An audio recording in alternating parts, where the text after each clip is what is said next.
Hi, Teresa Nutt here. Want to take a look at some common autoimmune diseases, and we're just going to focus on a few of them, and a couple of them might not be considered true autoimmune diseases, but the management and treatment is really very similar to autoimmune diseases, and they're very prevalent, so we've included those. And those are fibromyalgia and chronic fatigue syndrome. And just so you know, there are about 80 autoimmune disorders out there.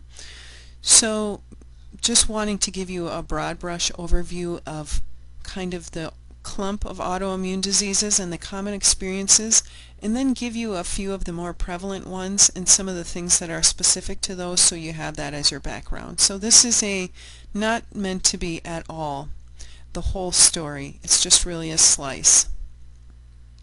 So we'll do an overview. We'll take a look at the common autoimmune disorders: fibromyalgia, lupus, chronic fatigue syndrome, rheumatoid arthritis, and multiple sclerosis.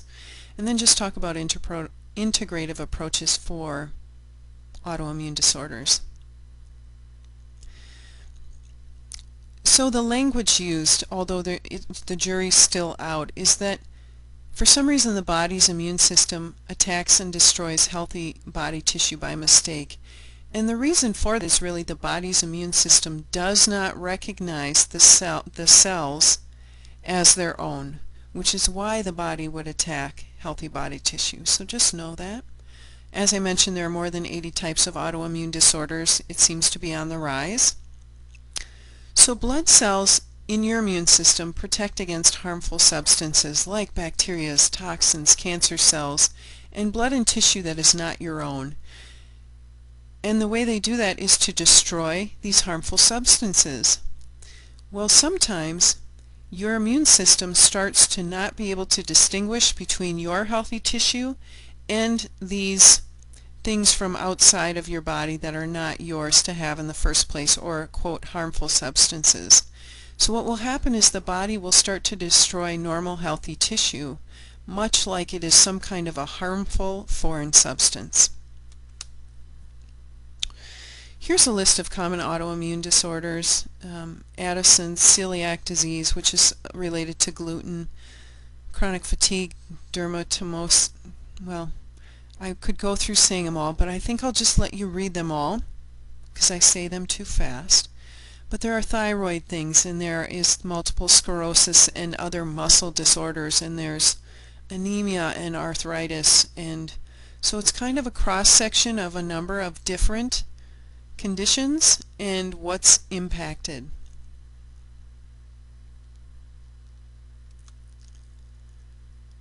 So we'll start with fibromyalgia. The definition of fibromyalgia is a common and complex chronic pain disorder that causes widespread pain and tenderness to the touch. And so it can be over the whole body. And symptoms are fatigue, trouble sleeping, cognitive difficulties, stiffness. And then there are additional symptoms, but the first ones are the most common.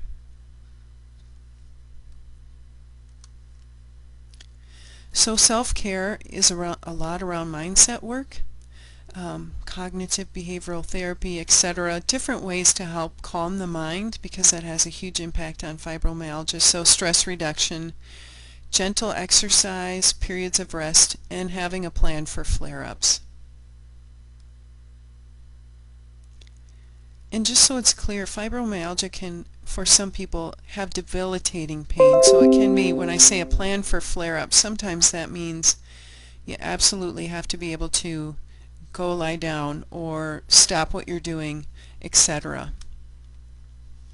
Now let's talk about lupus.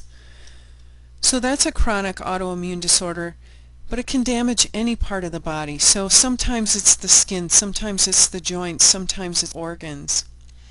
And it's considered a disease of flares because there are symptoms that worsen and then there are remissions. So it's flare-ups and remissions.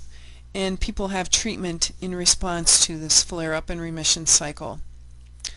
It's mostly women of childbearing age that are afflicted with lupus, and it's mostly developed as a late teen or early adult.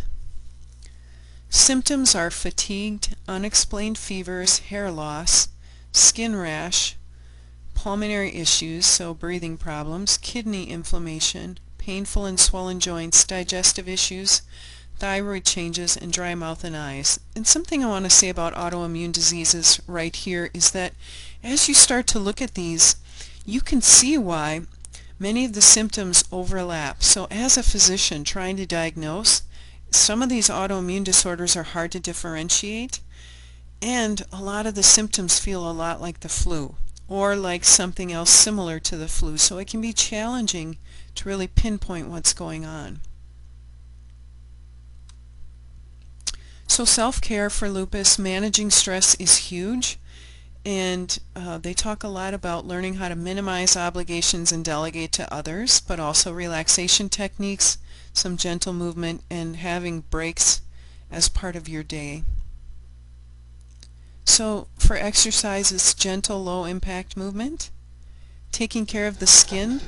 People with lupus need to minimize their exposure to sunlight because the UV rays trigger symptoms. And then also lupus is very much about the immune system getting boosted, so vaccines, diet, rest, and importantly minimizing exposure to others with infections. For people with lupus, this is really, really important. So chronic fatigue syndrome is slightly different in that it's all about extreme fatigue or tiredness that doesn't go away with rest, can't be explained by an underlying medical condition, and there are some other terms for it just for your reference.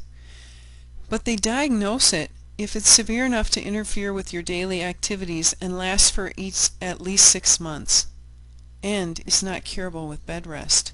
So you really have to be fatigued. This isn't you're a student in the coaching program and you're exhausted, because that's normal.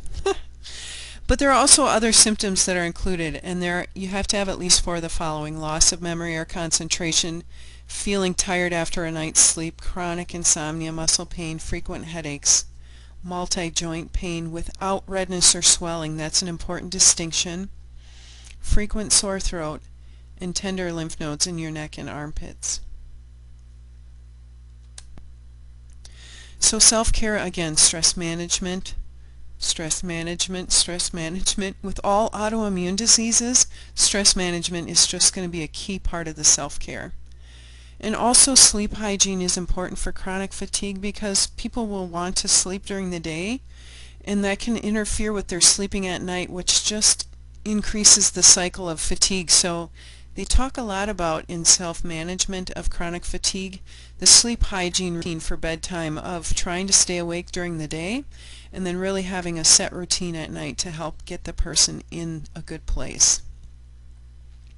Also gentle exercise and pacing themselves during exertion, because if they have high levels of exertion for too long, then they will be exhausted and start the cycle over again. So often people with chronic fatigue syndrome will work with physical therapy to build stamina and strength, because it kind of needs to be done slowly over time.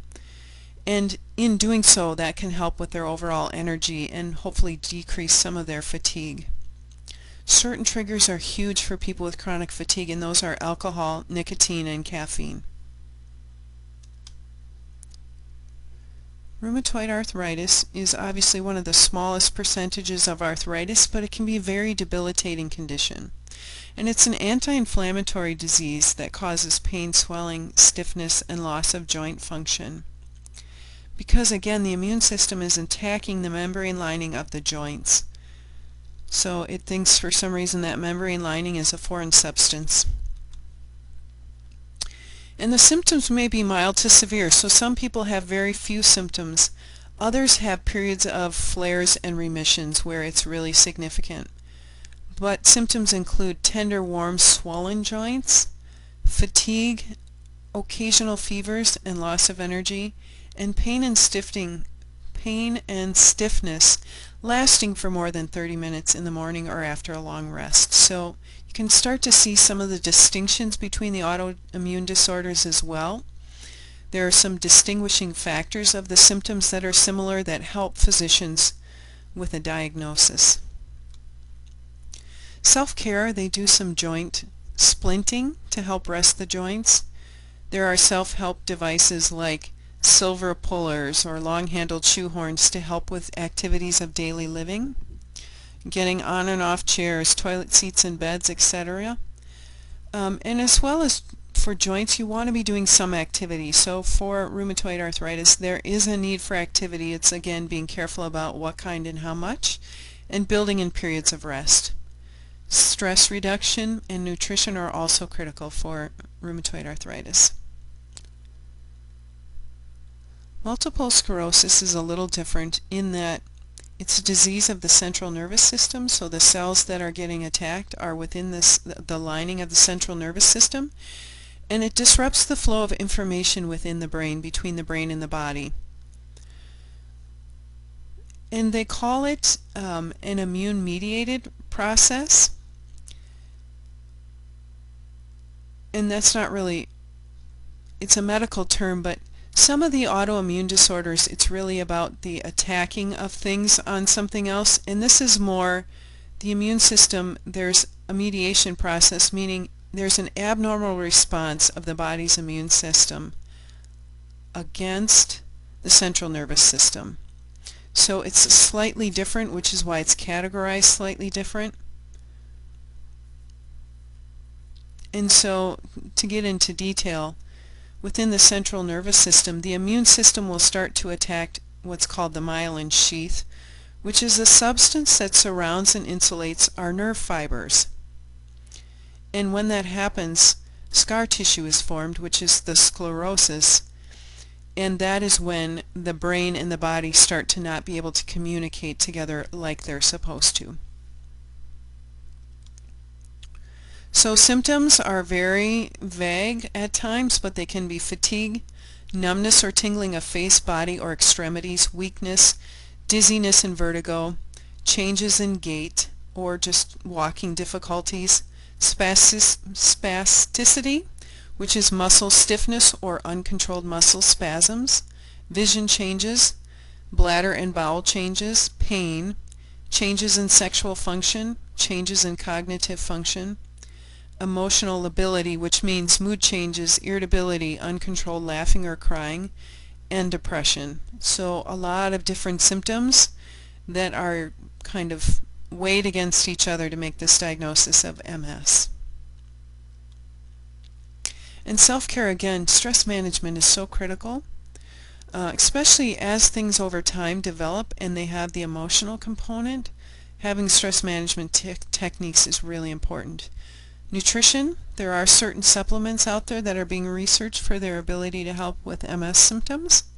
Exercise, as much as possible, as long as possible, we want to help people maintain their strength and endurance. Some triggers for MS to avoid are smoking, drinking, and extreme temperatures. People with MS have a hard time regulating their body temperature, so that's good to know. And a way beyond stress management to tend to their emotions, because they're going to have periods of irritability, of severe mood changes, and depression as a result of MS, so they will need to have a plan in place for tending to those things. So I'm just taking a broad brush look at some integrative interventions that have been found to be helpful for autoimmune disorders. And obviously, as you can see, it says they tend to flare up in response to emotional ups and downs. So again, stress management, stress management, stress management. This is Dr. Andrew Weil's recommendations. Body-mind treatment like hypnosis can be extremely helpful for autoimmune disorders. So things like psychotherapy, biofeedback, guided imagery.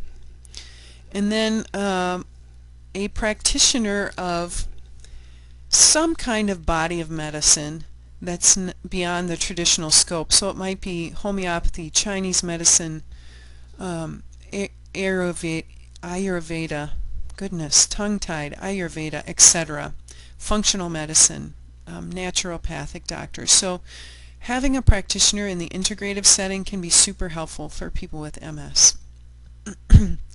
Then here's a list of some dietary changes to make and some supplements that may be helpful. And again, there are a number of resources, and you will get those in a different document, so you can have those links and build your library.